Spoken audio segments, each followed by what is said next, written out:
오늘은 연산학습 때문에 골머리를 썩고 계신 학부모님들을 위한 꿀팁을 공개합니다. 안녕하세요, 주단쌤입니다. 종종 어머님들을 만나뵐 기회가 있으면 항상 그런 질문들을 많이 하십니다. 우리 아이 연산에 상당히 문제가 많은데 어떻게 지도해줘야 할까요? 네, 이거는 초중학교 어머님들은 굉장히 많이 하시는 질문이고요. 간혹 가다가 중학생 그리고 고등학생 학부모님들도 여러 개 쌓아온 선행학습을 이 연산 때문에 망쳐버리는 경우가 있다라고 저한테 많이 하소연을 하십니다. 도대체 연산에 왜 이렇게 어려움이 발생을 하는 걸까요? 자, 이 얘기를 본격적으로 하기에 앞서서 연산 공부가 중요한 이유에 대해서 한번 짚고 넘어가려고 합니다. 물론 연산 공부가 중요하다는 말에 모두 다 동의를 하실 거예요. 특히나 초등학생 때, 저학년 때는 특히나 연산학습이 교과서의 반 이상을 차지할 정도로 굉장히 수학에서는 기초적인 단계라고 말씀을 드릴 수 있습니다. 하지만 연산은 어디까지나 수학에서 저는 도구라고 생각을 해요. 더 고차원의 수학 문제를 해결을 하려면 기본적으로 연산력이 뒷받침이 되어야 한다는 것은 어머님들도 다들 공감하실 것 같아요. 그런데 이런 연산학습이 충분히 훈련이 되지 않으면 속도도 늦어지게 되고 그리고 정확도도 떨어지게 되는 그런 어려운 점이 발생을 합니다. 이게 이제 초등학교 때 집에서 연산을 많이 연습한다 라는 측면에서는 크게 부담스럽지 않을 수도 있지만 고학년부터 시작해서 학교에서 시험이라는 것을 보기 시작을 하면 연산 속도가 실제 성적과 큰 상관관계가 있다는 것을 알 수가 있습니다. 그래서 우리 아이들에게 너무 이제 습관적으로 주면 풀고 정말 반복해서 미친 듯이 풀게 하는 그런 식의 연산학습은 옳지 못하지만 어느 정도의 훈련은 반드시 이루어져야 한다는 거 명심하셨으면 좋겠어요. 자, 그럼 이제 구체적으로 오늘 제가 드리고 싶은 말씀을 드려볼 텐데 도대체 우리 아이들은 왜 연산을 그렇게 못하는 걸까요? 자, 두 가지 이유가 있다고 생각을 합니다. 자, 일단 첫 번째는요. 개념을 모르기 때문에 연산이 안 되는 경우가 있습니다. 자, 어머님들이 사실 눈치채기가 되게 어려우세요. 왜냐면 아이들이 연산을 못할 때는, 실수를 할 때는 그게 몰라서라고 생각을 보통 안 하시는 경우가 많거든요. 아이들도 그렇게 변명을 합니다. 이거 내가 실수했어. 이거 할 수 있는 건데 잘못했어. 이런 얘기들 굉장히 많이 하는데 특히나 구몬학습 같이 이제 단계별 문제집을 많이 풀어온 아이들 같은 경우에 잘 모르는 상태에서 하는 실수를 정말 실수라고 생각하는 경우가 많습니다. 근데 정정해 드리자면 잘 모르는 상태에서 틀리는 건 실수가 아니라 실력이라고 말씀드릴 수 있겠어요. 자, 예를 들어서 말씀을 한번 드려볼게요.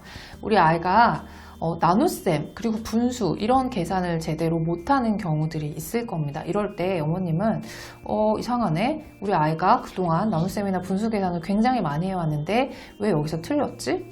그리고 좀 자주 틀리네? 이거에 대해서 실수를 잡아줘야겠다. 집중력이 떨어지나 보다. 이렇게 생각하시는 경우가 많지만 사실은 그 기저에 우리 아이가 나눗셈과 분수의 개념을 정확하게 이해하고 있지 못하는 경우도 상당히 많이 있습니다. 그래서 만약에 우리 아이한테 그 정확한 개념에 대해서 물어봤을 때 아이가 이런 거야 저런 거야 라고 대답을 명확하게 하지 못한다면 우리 아이가 개념을 몰라서 연산학습에 실수를 하는 게 아닌가 라고 생각을 해보시는 것도 좋은 해결책이 됩니다.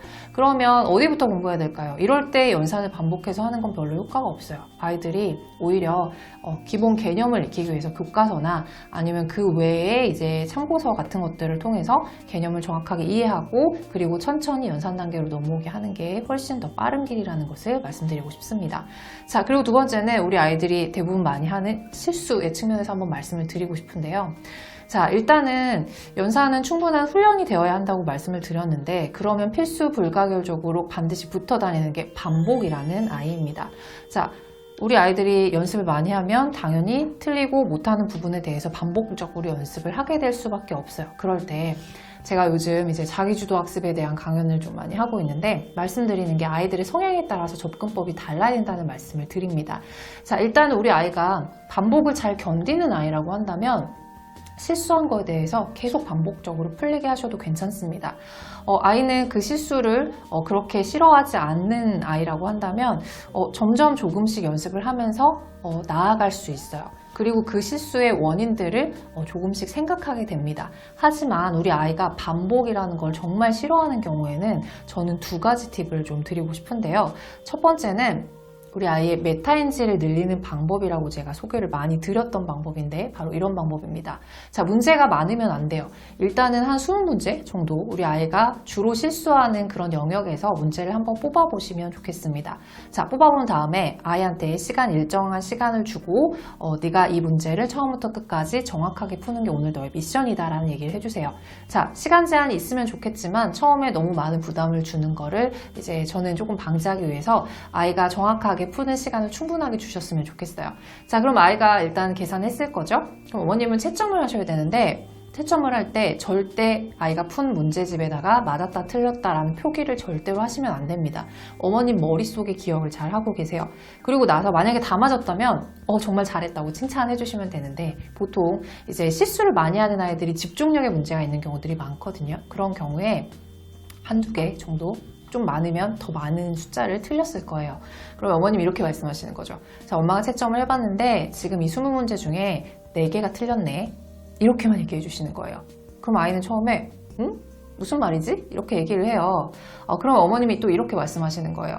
자, 이 4개를 네가 찾아서 다시 한번 고쳐보자. 엄마가 뭔지는 얘기해 주지 않을 거지만 네가 이 문제를 전체 다 맞을 때까지 이런 건 계속될 거니까 어쨌든 네가 문제를 풀면서 조금이라도 헷갈렸던 조금 어렵게 생각했던 문제부터 한번 고쳐보도록 하자라고 얘기를 하시는 거예요. 아이는 처음에 황당하죠.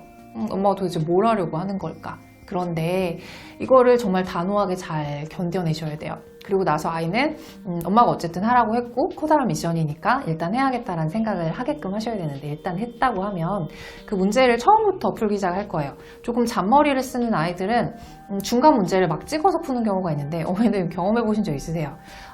우리 이제 앞에부터 틀린 거 찾는 그런 국어 문제는 사회 문제 같은 경우에 괜히 5번부터 답이 있을 것 같아요. 뒤에부터 읽다 보니까 결국엔 1번이 답인 그런 경우들도 있잖아요. 그런 것처럼 아이들이 잔머리 써서 결국에는 20문제를 다 풀어버리는 경우도 있기는 합니다. 근데 어찌됐든 아이가 앞에서 풀든 뒤에서 풀든 풀게 그냥 내버려 두세요. 그리고 다시 채점을 하셔야죠.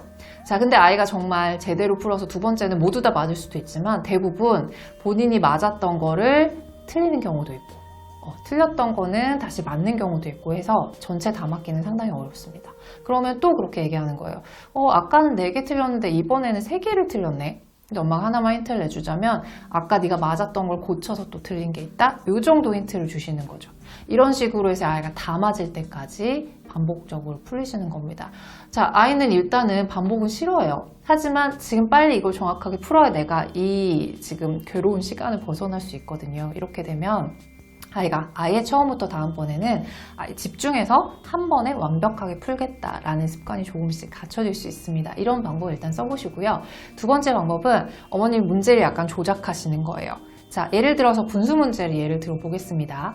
분수로 2와 5분의 3 곱하기 7 뭐 이런 이제 문제가 있다고 할게요. 그러면 앞에 대분수에 있는 2라는 숫자를 어머님이 다른 3개의 글자로 이제 써주시면 좋아요. 자, 근데 아이한테는 뭐라고 얘기하냐면 그 문제를 그대로 푸는 게 아니라 앞에 있는 2라는 숫자는 계산하지 않고 나머지 진분수 영역과 자연수 영역만 계산을 하라고 얘기를 하는 거죠. 네? 그러면 아이는 그걸 기억하지 못하면 그냥 답을 내겠죠. 근데 그렇게 하지 않고 어머님이 살짝 숫자들을 바꿔서 숫자의 위치를 바꿔서 이거는 이렇게 계산하고 저거 저렇게 계산하고 이런 식으로 다양한 트릭을 좀 넣어보세요. 그럼 아이는 집중해서 풀지 않으면 이것도 제대로 해결할 수 없는 단계가 되기 때문에 한 번에 풀 때 조금 더 집중하는 연습이 될 겁니다. 자, 이런 방식으로 우리 아이가 가능하면 실수를 하지 않고 집중을 할 수 있도록 훈련을 시켜주시는 거 굉장히 좋은 방법 중에 하나라는 생각이 들어요. 자, 그리고 저는 또 문제집을 좀 재구성을 하시라는 말씀을 드리고 싶습니다. 자, 보통 아이들이 초등학교 때 많이 어려워하는 파트 중에 하나가 분수란 얘기를 많이 하는 거를 들어보셨을 거예요. 자, 분수 영역은 이제 더하기 빼기도 어렵지만 이걸 이제 통분해가지고 계산하는 여러 가지들, 그리고 이걸 나눗셈 그리고 곱셈 혼합 계산 점점 더 어려워지는데 이럴 때마다 이제 어머님들은 좀 더 많이 풀렸으면 좋겠다, 좀 더 연습했으면 좋겠다라고 생각하시는데 일단 시중에 나와 있는 문제집은 거의 대부분의 단원들의 양이 비슷하게 구성이 되어 있습니다. 그러다 보니까 좀 아쉬워요.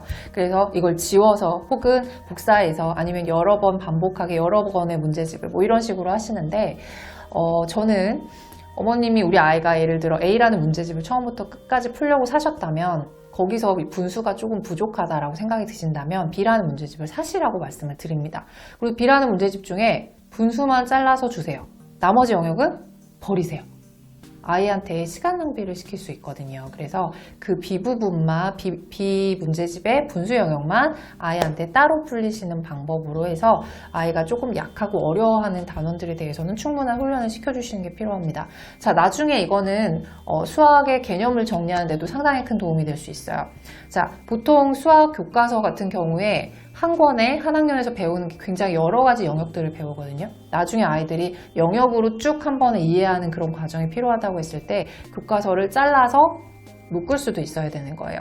그리고 그것들을 이제 모여 있는 걸 또 해치기도 할 수 있어야 되는 거예요. 어쨌든 이렇게 문제집이든 교과서든 이제 재구성하는 거에 대해서는 제가 다른 영상을 통해서 다시 한번 소개해 드리도록 하겠습니다. 자, 그리고 저는 연산 문제집의 난이도가 비슷하다라는 얘기도 많이 하지만 사실 약간의 난이도의 차이는 있다고 봅니다. 그래서 아이들이 처음에 굉장히 쉬운 난이도의 이제 연산 문제집을 풀다가 이제 전부 배우는 그 교과 과정에서 모든 연산을 마스터했다. 그렇다고 연산 연습을 안 하거나 하면 이제 계산도 많이 하지 않으면 감이 떨어지거든요. 그래서 그런 것들을 계속 유지시켜주기 위해서 저는 약간 고난이도 연산 문제집도 풀기를 좀 권하는데 어머님들이 생각을 하시면 고난이도 연산 문제집이 흔하지는 않은데 어떤 걸 골라야 되나요? 이런 질문들을 많이 하시거든요. 근데 저는 특정하게 계산을 많이 해야 되는 그런 단원이라면 특별히 연산 문제집이라고 한정하지 않아도 되겠다라는 생각을 합니다. 왜냐하면 아이들 초등학교 때 배우는 이제 나눗셈, 분수 계산 이런 영역에서는 일반 고난이도 문제집들도 연산 문제집 역할을 하고 있어요. 그러니까 그런 문제집을 통해서 우리 아이가 고난이도 연산을 한다라고 생각을 하셔도 좋을 것 같다. 이렇게 말씀을 드리겠습니다. 오늘 제가 좀 광범위하게 여러 가지 말씀을 드렸어요. 하지만 어머님들이 항상 질문을 너무 많이 하셔가지고 연산학습에 대해서 언제 한번 말씀을 꼭 드려야지 라는 생각을 했는데 그런 영상이 좀 만들어진 것 같습니다. 혹시나 더 궁금한 사항이 있으시면요 아래 댓글로 좀 남겨주시고요. 제가 말씀드렸던 것처럼 이제 수학 문제집과 교과서를 재구성하는 방법에 대해서는 조만간 다른 영상으로 찾아뵙도록 할게요. 자, 오늘 이 영상이 도움이 되셨다면 좋아요와 그리고 구독 그리고 알림까지 완벽하게 세팅하는 거 아시죠? 네, 그러면 저는 다음번에 또 유익한 이 수학 강연, 수학 정보들 가지고 어머님들 다시 인사드리겠습니다. 감사합니다.